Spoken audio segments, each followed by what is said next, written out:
Continuamos aquí en nuestro programa Sin Pena ni Culpa con José Manuel Saavedra y Nadia Tarazona. José, antes de irnos al corte, te hice una pregunta con respecto a cuáles serían esas herramientas o mecanismos que estarían, o recursos más que nada, que podría faltarle a la Policía Nacional del Perú. Bueno, básicamente es la compra de softwares que puedan desbloquear en tiempo récord, es decir, en menos de 24 horas, los teléfonos celulares incautados a las organizaciones criminales. Esto sí es muy, muy importante porque hoy día se demoran hasta 5 meses en poder desbloquear un teléfono si no tienen el acceso en el momento. Entonces, esto, por ejemplo, esos software lo venden en Israel, ¿no? Y tienen un costo de entre 2 a 5 millones de dólares, que para el Estado peruano no es nada, pues. Pero falta voluntad, obviamente, política. Seguro que el presidente Gerí lo hará en los próximos meses. Necesitamos, obviamente, más laboratorios de criminalística descentralizados porque tenemos pocos. Tenemos solo Lima, tenemos Arequipa, que recién lo inauguraron, Trujillo, que está también ahí, y paramos de contar. Los demás hay laboratorios, pero no de última generación, como se podría decir.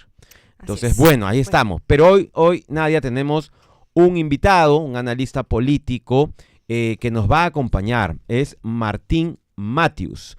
Él se suma hoy día para analizar la encuesta de intención de voto presidencial y de aprobación del presidente Gerí. Martín, buenos días, bienvenidos a Sin Pena ni Culpa. Muchísimas gracias, José Manuel, por la invitación, igualmente a ti, Nadia. Bueno, y encantado de poder conversar y discutir un poco temas de actualidad, ¿no? Así es. Bueno, justo antes de entrar ya a las encuestas, José Manuel, en este tiempo, de acuerdo a lo que hemos visto todos estos días, ya han pasado más de 30 días, ¿cuál es tu opinión con respecto a exactamente la presidencia del señor José Gerí? Bueno, yo creo que está viviendo una suerte de primavera José Gerí, ¿no? Creo que la gestión de Dina Boluarte estaba bastante desgastada. El procedimiento de Dina Boluarte de comunicación ha sido sumamente pésimo. Sí. Entonces, de una u otra manera ya generaba un cansancio Dina, ¿no? Entonces fue vacada, la verdad, con mucha facilidad de los propios partidos políticos que de alguna u otra manera la protegieron, ¿no?, en los últimos años, ¿no? Entonces Gerí entra con una dinámica nueva, con una suerte de rostro nuevo, ¿no?, un poco más oxigenado, y que ha permitido vivir lo que se vive hasta hoy día, una suerte de primavera transitoria, por cuanto el nivel de aprobación a nivel de las encuestas a José Gerí es alto en relación a lo que fue Dina y en relación a lo que fue Pedro, en relación, ¿no?, de los últimos 2 o 3 años. Y esto obviamente es un hándicap que a él le sirve mucho para, digamos, seguir realizando una serie de acciones públicas y que obviamente tienen un cierto nivel de aprobación popular. O sea, si Dina Boluarte tenía la incapacidad de salir fuera de Lima, en el caso de Gerí vemos que con cierta facilidad se puede desplayar tanto en Lima como fuera de Lima, y el nivel de rechazo obviamente no es tan alto como el que tenía Dina. Entonces creo que le da ciertas fichas que lo pueden o que le permiten movilizarse mejor. Pero claro, como bien decía José Manuel, habría que ver qué tanta sustancia hay en todas las actividades que él hace. Porque, por ejemplo, claro, yo lo he escuchado decir a él que dice que el estado de emergencia debe de continuar por una razón elemental, que lo he dicho hoy día en El Comercio y que también lo dijo el otro día en una entrevista que le hicieron en Canal 4. O sea, porque, claro, permite el estado de emergencia el ingreso de las fuerzas del orden a domicilios donde están estas bandas organizadas, y de una u otra manera les permite desarticular. Pareciera que él entiende que ese es el kick que le favorece, digamos, de poder intervenir, desbaratar bandas, y de alguna u otra manera tiene efecto porque obviamente Dina no lo hacía, porque tenía la incapacidad de poder hacerlo. Ahora, eso también tiene un doble juego, como sabe José Manuel, por cuanto muchas veces se capturan bandas. En forma pública se difunde la captura de las bandas, en forma pública normalmente se exhiben las municiones recogidas, pero digamos, normalmente muchas veces a los pocos días las propias bandas están terminando siendo obviamente liberadas. Por acción de los organismos de justicia, ¿no? Lo que dicen normalmente que es el efecto de la puerta giratoria, ¿no? Y acá había, justamente ayer le preguntaba a uno de los coroneles de la DIRINCRI, y un poco para explicar ¿qué es lo que está pasando? Normalmente, y nos explicaban que cuando van a robar, por ejemplo, una pollería, un chifa, ayer en la madrugada han robado, por ejemplo, en la avenida Canadá con Aviación, ¿no? Han robado un restaurante, creo que se llama Sabor Peruano. Entonces, normalmente las bandas andan con 4 delincuentes.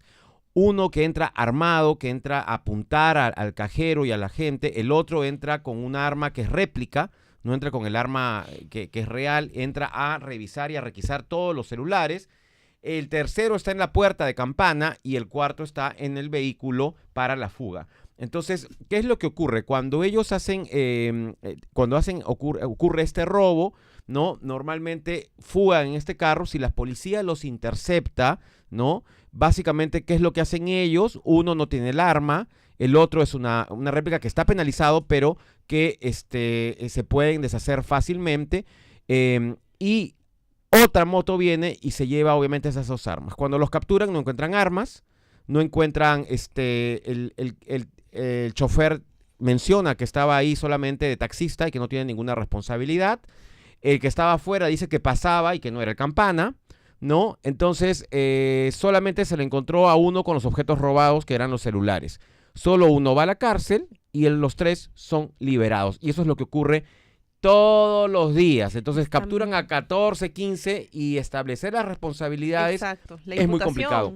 Por eso es que están pidiendo que que se amplíe hasta 15 días, ¿no?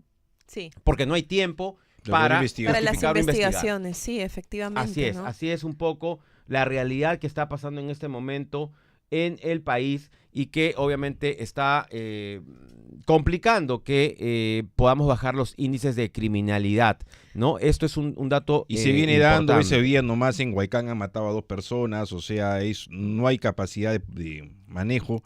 Y habría que ver hasta qué punto se necesita, digamos, dotar a la policía de mayores recursos, de mayor presupuesto y de fortalecer la inteligencia policial, ¿no? Claro, y no solamente eso, hace unos 2 días más o menos, asesinaron a un trabajador de un chifa, ahí también en San Luis, porque simplemente al parecer se habrían confundido con el dueño porque él estaba cocinando.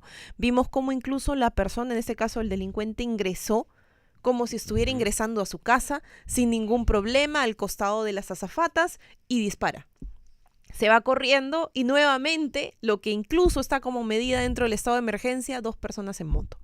Entonces, ese tema de las motos, por ejemplo, es un punto que hemos criticado, creo, sin parar, porque no sé qué tanto puede funcionar implementar medidas de esos tipos si es que de repente no tenemos la fiscalización completa, porque ponerles una multa de 400 y tantos soles no es un disuasivo, más aún con el sistema de cobranza que tenemos a nivel del país, ¿no? Porque prácticamente vemos vehículos, buses, con multas tras multas tras multas y ni siquiera existen las retenciones.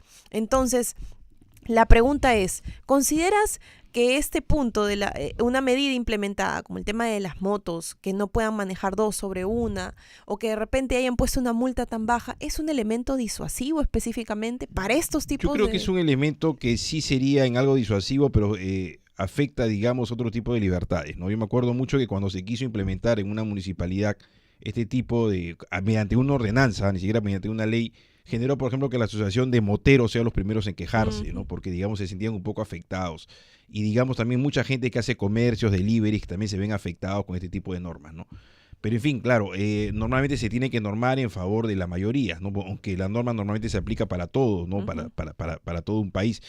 Sigue siendo discutible, pero como también te indica usted, digamos, tampoco tenemos una policía capaz de poder, pues, digamos, hacer una fiscalización en toda la ciudad. O sea, tú caminas por la calle y ves a 2 personas en moto y muchas veces sin casco, ¿no? Entonces, ¿qué puedes hacer? ¿No? Muchas veces se ha hecho intervenciones y sale una familia que dice, yo me movilizo en moto, o sea, no tengo otro Además, medio de hay que transporte. recordar que son 1.200.000 usuarios de moto que están actualmente circulando en Lima Metropolitana. Así es que esta cifra es muy importante, como lo señala Martín. Bueno, esta medida además ha fracasado en otros países, no ha dado resultados, y vemos pues que el presidente dijo, hemos llegado a la meseta, ¿no? Es decir, Bueno, había una pendiente. Lo dijo Igual Vizcarra cuando estaba el tema del COVID. Así ¿no? es, eso es lo que yo quería preguntarte, porque un presidente, que es Martín Vizcarra, lo dijo hace años atrás, que la pendiente que estaba en crecimiento llegó a la meseta y que ahora se espera que esto esté en caída, como cuando ocurrió la pandemia y estábamos en la fase de crecimiento de la epidemia y logras estabilizar y luego cae. Pero Esto sigue en no alza. está ocurriendo en el tema de la seguridad ciudadana. Y es porque se está haciendo más de lo mismo, ¿no? No se está actuando con los equipos de inteligencia, que es lo que está demostrado que da resultado, y no se está haciendo algo importante, Martín, y yo no sé cómo podríamos solucionar este tema, que es lo que habíamos hablado al inicio. Fiscalía, Poder Judicial. Hay muchos fiscales y algunos jueces, me imagino, que están metidos con organizaciones criminales. Claro. Y esto no sucede solo en el Perú, sucede en Ecuador, Todos sucede lados. en México, pasó en El Salvador, ¿no? Entonces, ¿qué es lo que hizo Bukele? Bukele lo sacó a todos, ¿no? Hubo una renovación, un recambio. Porque por más que trabajo de inteligencia, se articulan bandas, lo vemos a Reboredo, a Montufa capturándolo, entregan 14, 15 extranjeros detenidos, y al otro día pues le sacan la lengua al coronel, le dicen, ¿saben qué? Acá estamos. Nos vamos a nuestras casas, no pasó nada. Claro. Y les dan comparecencia restringida, nada Exacto. más. Y bueno, si algunos se van del país dependiendo del delito. Entonces, ¿qué hacer con No hay el Poder impedimento. Judicial y con la Fiscalía? ¿Presidente Gerí podrá hacer algo o habrá que esperar al próximo gobierno? ¿Y qué tan necesario es tener esa mano dura para tomar una decisión de esta naturaleza? Que recordemos que sí lo hizo Alberto Fujimori en los años 90, cuando el terrorismo estaba obviamente en un apogeo, Martín. Recordemos que el tema del terrorismo que comenzó en la década de los 80 fue inicialmente calificado como unos abigeos, ¿no? Lamentablemente el terrorismo creció porque comenzaron a manejar digamos, la doctrina del ejército. Era una doctrina basada en el año 65, donde los terroristas tenían uniforme verde olivo, estaban obviamente, tenían campamentos establecidos. Sendero Luminoso había mutado. Sendero Luminoso se infiltró en las organizaciones sociales. Sendero Luminoso comenzó a enfrentar una guerra clandestina, atacando a militares, autoridades políticas, como decían ellos, del campo a la ciudad. Entonces, dejaron crecer al terrorismo de los años 80, que comenzó, yo recuerdo, con algunas quemas de ánforas en un proceso electoral. Quemaron las ánforas ahí en Ayacucho, en una ciudad pequeña, y luego, pues, la última imagen que tengo es Tarata, ¿no? Claro. Tremenda bomba, yo estaba Tremenda en quinto de media, una bomba en Miraflores que destrozó el corazón de Miraflores, Claro. mataron 25 personas, mutilaron a unas cuantas más y luego pues se produce la captura de Abimael Guzmán, pero cuando Fujimori cambia la política de enfrentar a Sendero, no de, digamos, de hacerlo, de mandar un ejército que está preparado para, el ejército está preparado para enfrentar guerras. Tú tienes un enemigo con uniforme y le disparas, Claro. ¿no es cierto? Entonces, tanto Sendero como hoy, como el crimen organizado, no tienen uniformes. Hoy el crimen, los delincuentes están obviamente camuflados y viviendo en todos En las lados. ciudades. Claro. ¿Dónde estaba el maldito Cris, por ejemplo? ¿Dónde operaba? Andaba pues en esos búnkeres en Lurín, en esas piscinas haciendo fiestas. Entonces, esas organizaciones criminales disponen de mucho dinero. Entonces, hay que enfrentarlas con inteligencia. Y así se derrotó a Sendero y al MRTA. Hace poco he visto una entrevista a un candidato del APRA, José Manuel, Uh-huh. y que hablaba, por ejemplo, de retornar a la inteligencia de la policía. Una cosa discutible, porque justamente en el primer gobierno del APRA desactiva la Policía de Investigaciones del Perú, que creo que en el tiempo ha sido lo más dañino que hubo para la inteligencia En el segundo policial. gobierno del APRA, ¿no? El segundo No, gobierno en del el APRA. primero fue El primero, cuando digamos porque- fusionan la Policía de Investigaciones con la Guardia Republicana y la Guardia Civil en lo que ahora es la Policía Nacional del Perú, ¿no? Así es. Perfecto. Pero bueno, vamos a continuar con nuestro invitado Martín Matthews para poder ir también comentando acerca de las encuestas de José Manuel al volver.